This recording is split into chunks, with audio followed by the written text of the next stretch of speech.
Hello guys, welcome to my channel. First of all, I would like to say thanks to those who are watching this video.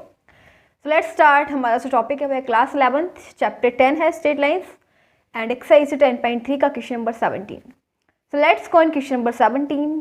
We'll see what is in question number 17. तो at first हम question को read करेंगे, then हम question को solve करते हैं.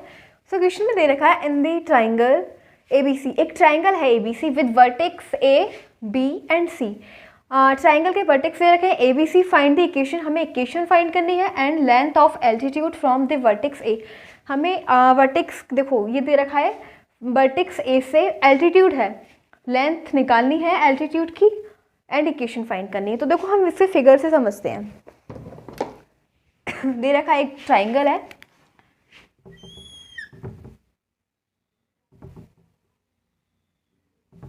ये दे रखा है एक ट्राइंगल जिसके 3 वर्टेक्स हैं A, V एंड C. ये दे रखे हैं A के कोऑर्डिनेट है 2,3, V के कोऑर्डिनेट हैं 4,-1 एंड C के कोऑर्डिनेट दे रखे हैं 1,2. अब देखो हम क्या करेंगे, बोला गया है कि इसके अंदर एक एल्टीट्यूड है जो वर्टेक्स A से ड्रॉ किया जाता है. तो हम एक एल्टीट्यूड कंस्ट्रक्ट करेंगे AD, ठीक है. क्या बोल देंगे इसे, AD बोल देंगे. अब हमें क्या करना है, equation of find the equation and length of altitude. अब हमें यही तो करना है, हमें इक्वेशन फाइंड करनी है इसकी, AD की हमें इक्वेशन फाइंड करनी है एंड फिर हमें इसकी लेंथ फाइंड करनी है कि इसकी AD की लेंथ क्या होगी फ्रॉम द वर्टेक्स A से, ठीक है. तो भाई यही फाइंड करेंगे. तो हम पहले क्या करेंगे, AD की लेंथ फाइंड करेंगे. उसके लिए क्या करेंगे हम, AD की इक्वेशन फाइंड करेंगे पहले, ठीक है. क्या करेंगे, पहले AD की इक्वेशन फाइंड करेंगे देन लेंथ फाइंड करेंगे. तो उसके लिए हम क्या करेंगे, पहले हमें इसके लिए स्लोप की नीड है, ठीक है. स्लोप निकालेंगे AD की. तो AD की स्लोप कैसे निकल जाएगी, जो AD है इस पे परपेंडिकुलर है BC लाइन पे. AD जो है एल्टीट्यूड ये BC लाइन पे परपेंडिकुलर है. पहले हम यहाँ पे लिखेंगे लेट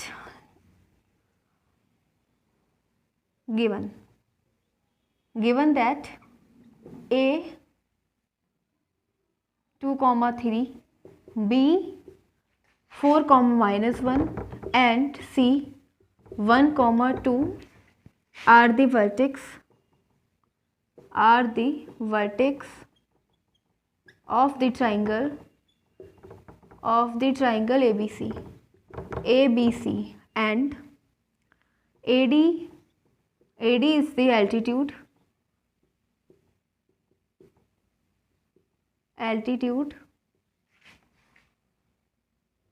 perpendicular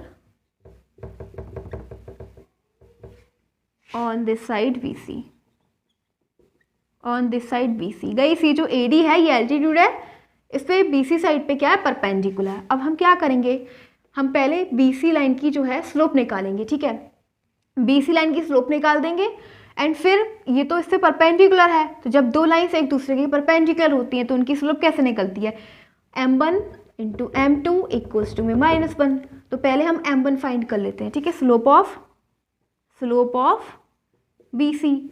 तो BC की हम स्लोप फाइंड करेंगे. स्लोप का फॉर्मूला होता है M इक्वल्स टू में y2 - y1 अपॉन में x2 - x1. अब देखो ये क्या है BC, तो x1 y1, ये x2 ये y2 क्या है 2 माइनस, और y1 क्या है -1, तो माइनस ऑलरेडी है, ये हो जाएगा -1. x2 क्या है, x2 दे रखा है 1 माइनस x1 क्या दे रखा है 4. सो ये हो जाएगा 2 + 1 माइनस प्लस हो जाएगा 1 - 4 हो जाएगा -3. तो 3 अपॉन -3 -1 आ गया, ठीक है. स्लोप क्या आ गई, M1 क्या आ गई -1. यानी कि गाइस जो BC की स्लोप थी हमारे पास वो क्या आ गई -1. और BC और AD ये वाली लाइन और ये लाइन एक दूसरे की परपेंडिकुलर है, ठीक है. यानी कि AD लाइन जो है वो क्या है, BC पे परपेंडिकुलर है ना. तो AD is perpendicular on BC. तो क्या हो जाएगा M1 into M2 equals to में -1, ठीक है. M1 हमने फाइंड कर लिया, M1 क्या है -1 इंटू में M2 इक्वल्स टू में -1. माइनस से माइनस कैंसिल हो गया, M2 हमारे पास क्या आ गया 1. यानी कि guys slope of AD line क्या हो जाएगा 1 हो गया. अब हमें क्या करना है, हमें इसकी इक्वेशन फाइंड करनी है, ठीक है. क्या करना है, इक्वेशन फाइंड करनी, बहुत ही ईजी है. कैसे निकालेंगे equation of the line.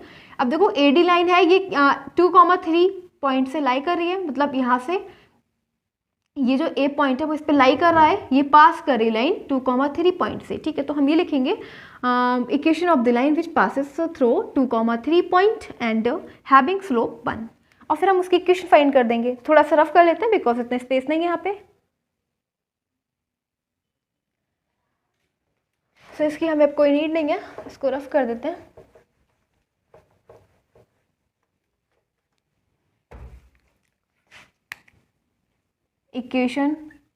Equation of the line passes through 2,3 point and having slope m equals to 1, ठीक है। तो अब हमारे पास स्लोप भी दे रखी है और 2,3 पॉइंट से ये पास हो रही है, तो उसका फॉर्मूला हो जाएगा y minus y not equals to में m इंटू में x माइनस एक्स नॉट। तो बाई माइनस बाई नॉट क्या है, ये एक्स नॉट की वैल्यू, ये बाई नॉट की वैल्यू, y माइनस 3 हो जाएगा, m 1 है, x माइनस एक्स नॉट क्या है 2। सो ये हो जाएगा y माइनस 3 इक्वल्स टू में x माइनस 2, x माइनस 2 और जो प्लस का y है माइनस का y, माइनस का 3 प्लस का 3 इक्वल्स टू में 2, x minus y plus 1 equals to में 0, इसको बोल देंगे। अब बस हमें यही तो फाइंड करना था, देखो क्या फाइंड करना था, find the equation of the altitude. तो एल्टीट्यूड की इक्वेशन क्या है, x minus y plus 1 equals to में 0, ये हो जाएगी इसकी इक्वेशन, ठीक है। अभी थोड़ा सा और रफ करना पड़ेगा बिकॉज अभी इक्वेशन कंप्लीट नहीं हुआ, इसके अंदर और भी दे रखा है एंड लेंथ ऑफ एल्टीट्यूड, हमें लेंथ भी निकालनी है एल्टीट्यूड की, इसके लिए हम क्या करेंगे आगे देखते हैं।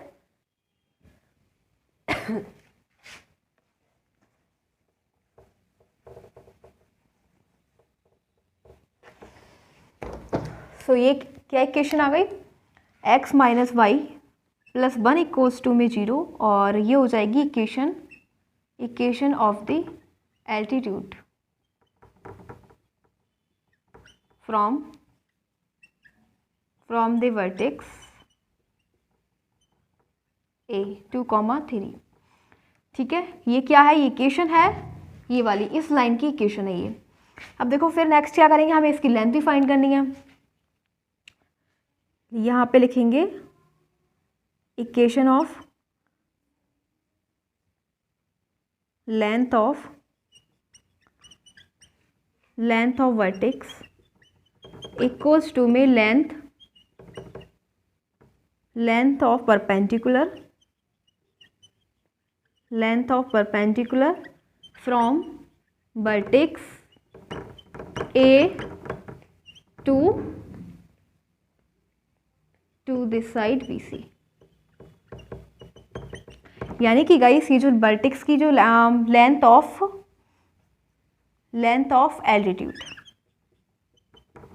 एल्टीट्यूड की लेंथ क्या है, एल्टीट्यूड की लेंथ है length of perpendicular from vertex A to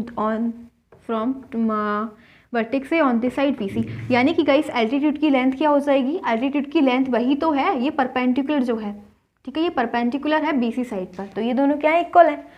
अब हमें इसकी लेंथ फाइंड करनी है, और एल्टीट्यूड क्या है, एल्टीट्यूड ये है AD, ठीक है। तो लेंथ ऑफ AD, ठीक है, लेंथ ऑफ AD। अब ऊपर वाला पार्ट रफ कर देते हैं। अब क्या फाइंड करेंगे, लेंथ ऑफ एल्टीट्यूड।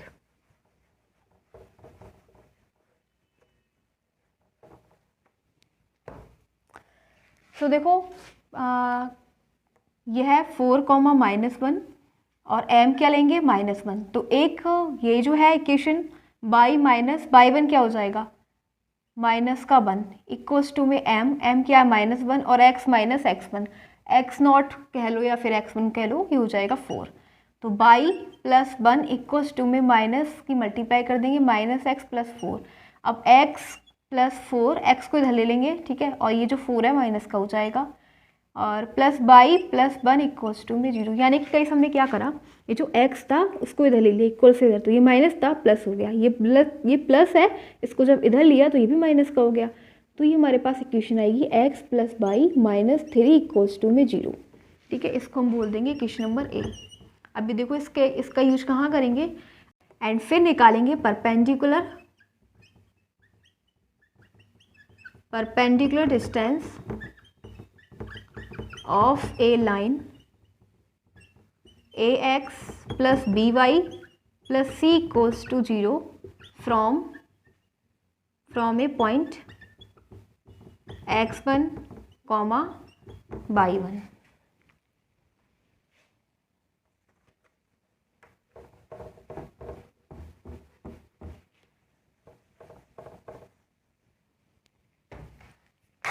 तो ये हो जाएगा डिस्टेंस d इक्वल्स टू में मोड में ax plus b y plus c mod में और अपॉन में अंडर रूट में a square plus b square.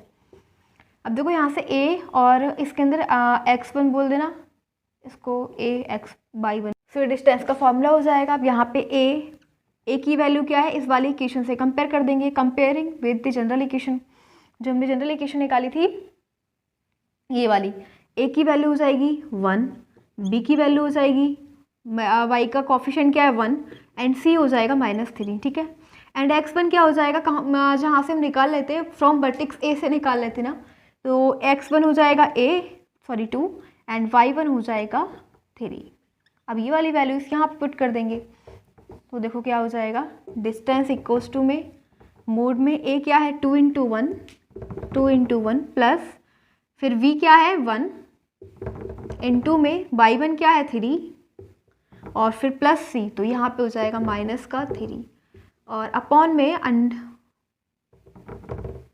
a square plus b square. तो a क्या है 1 और v भी 1 है, दोनों का स्क्वायर करोगे 1 का स्क्वायर आएगा 1 ही आएगा। सो ये हो जाएगा 2 + 3 -3, 3 से 3 कैंसिल हो जाएगा, एक पॉजिटिव है एक नेगेटिव है, ठीक है, दोनों कैंसिल आउट और क्या आ जाएगा 2 अपॉन में √2। तो ये हो जाएगा ओनली √2 आ जाएगा, क्योंकि हम 2 को क्या लिख सकते हैं √2 इंटू √2 और √2 से √ कैंसिल, तो क्या आ गया 2 √2 आ गया। तो हमें डिस्टेंस निकालना था ना, परपेंडिकुलर डिस्टेंस, तो डिस्टेंस क्या आ गया √2 यूनिट। हमें दो चीज़ फाइंड करनी थी, एक तो हमें परपेंडिकुलर डिस्टेंस फाइंड करनी थी, जो ट्राइंगल हमने कंस्ट्रक्ट किया था, तो AD क्या था एल्टीट्यूड AD की हमें 2,3 पॉइंट था ना, ये AD की हमें इक्वेशन निकालनी थी, जो इक्वेशन हमारे पास क्या आई थी ये वाली इक्वेशन, ठीक है। तो ये तो इक्वेशन थी, ये फाइंड करने के लिए बोला गया था हमसे एंड बोला गया था हमें परपेंडिकुलर डिस्टेंस फाइंड करनी है। तो डिस्टेंस क्या हो जाएगी √2, तो दो आंसर हो जाएंगे इसके, एक तो x - y + 1 इक्वल्स टू में 0 एंड डिस्टेंस क्या है √2, ठीक है। तो ये हमारा क्वेश्चन हो जाता है complete.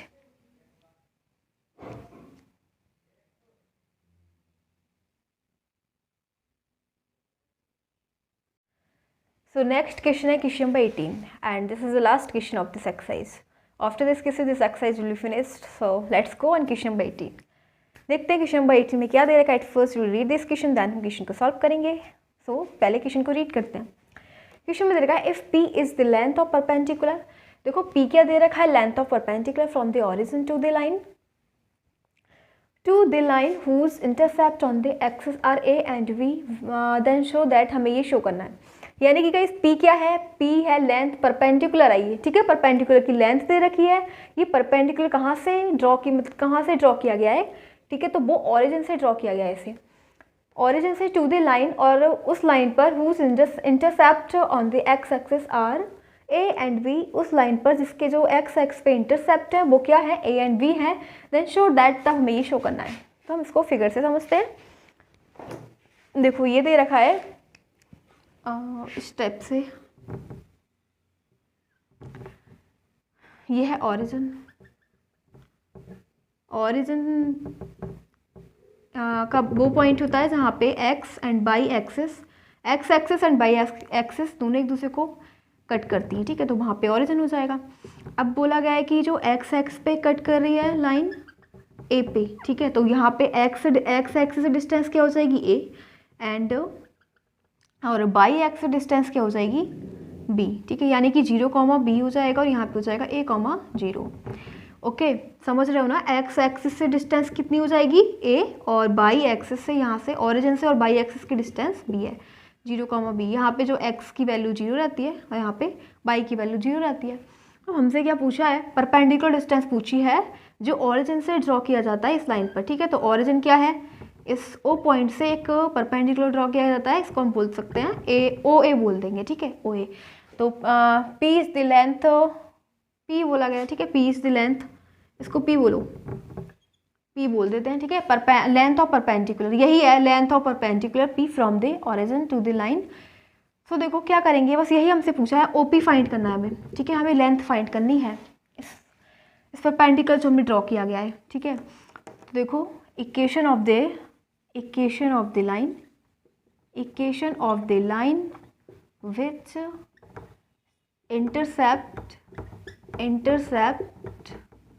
intercept on the axis are A and V। यानी कि हमें वो इक्वेशन यहाँ पे नोट करनी है जिसके इंटरसेप्ट एक्स एक्स पे क्या है, एक्सिस पे A एंड V है। तो वो इक्वेशन हो जाएगी x upon A plus y upon B equals to में भी ये तो इक्वेशन नॉर्मल ही है, ठीक है। x अपॉन जब x एक्सिस पे एंड y एक्सिस पे A और B पे कट करती है लाइन, तो ये वाली इक्वेशन होती है x upon A plus y upon B equals to में 1। अब इसको हम कैसे करेंगे, पहले हम इसको सॉल्व कर लेते हैं। ये हो जाएगा Vx plus A y equals to में AB, यानी कि गाइस हमने इसका एलसीएम ले लिया एंड बाकी जो भी नहीं था जिसके पास उसको सेंड कर दिया एंड AB को इधर ले गए, ठीक है। तो ये आ गई हमारी पास equation Bx plus A y minus AB equals to में 0। अब देखो हमें क्या निकालना है, हमें ये शो करना है, ठीक है। हम ये शो करेंगे तो हम इसकी डिस्टेंस लेंगे, perpendicular distance of a line,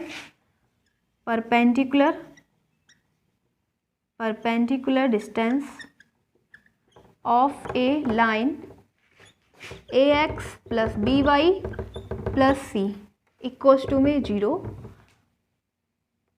from origin.